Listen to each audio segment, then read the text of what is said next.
onde a alma cria em silêncio, cria a partir do silêncio sagrado, daquilo que sente na alma, daquilo que sussurra em oração, daquilo que o invisível revela.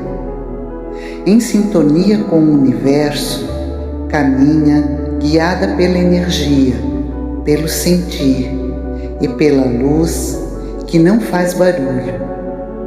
Que as palavras cheguem como bênção, que as imagens sejam portal de luz e que quem passar por aqui sinta a paz que cura. Que a luz te encontre exatamente onde você estiver.